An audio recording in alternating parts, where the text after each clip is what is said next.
మరి పూరంపల్లి పైన ఉన్న చెరువులు కుంటలు నిండి మరి పూర్తిగా ఓవర్ఫ్లో అయి మరి పైన పటేల్ కుంట కూడా మరి దానికి బుల్లవడం వల్ల గాజులపల్లిలో కూడా R&B రోడ్ మొత్తం కొట్టుకపోయింది. మరి ఇటు పోయే పరిస్థితి లేదు.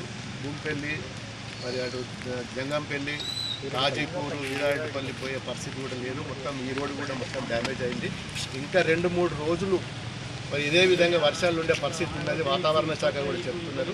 ప్రజలందరూ కూడా అప్రమత్తంగా ఉండాలి. రాత్రిపూట వర్షాలు వచ్చినప్పుడు దయచేసి మరి మీరందరూ కూడా మేల్కొని మరి పైన ఏం జరుగుతున్నది, చెరువులు అన్నీ పూర్తిగా నిండినాయి. మరి మీరు ఇప్పటికైనా కానీ మరి రాత్రిపూట సడన్గా ఏదైనా చెరువు దిగో కుంట దిగో బయటకు వస్తే మరి అపాయమయ్యే పరిస్థితి ఉంటుంది. మరి మనం నిద్రమత్తులు ఉంటాం. మనకు తెలియకుండానే ఇళ్ళకి నీళ్ళు వస్తున్నాయి. జాగ్రత్త ఉండవలసిందిగా కూడా నేను ప్రజలను మరి రిక్వెస్ట్ చేస్తున్నా. మరి రైతులు కూడా దయచేసి పొలాల కాడికి జాగ్రత్తగా ఉండి. కరెంటు షాక్ తోటి కరెంటు అన్ని బాక్సులు కూడా కింద వైర్లు ఊలాడుతున్నాయి. కరెంటు కూడా డేంజర్ ఉన్నది. మరి నిన్న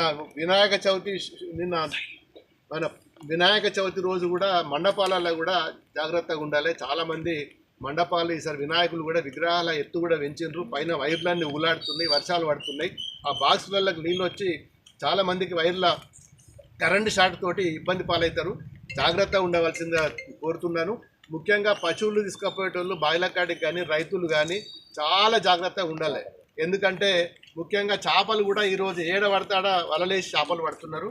మరి ఇక్కడ అపాయం లేకుండా వాళ్ళు కూడా జాగ్రత్తగా చూసుకోవాల్సిన అవసరం ఉన్నది.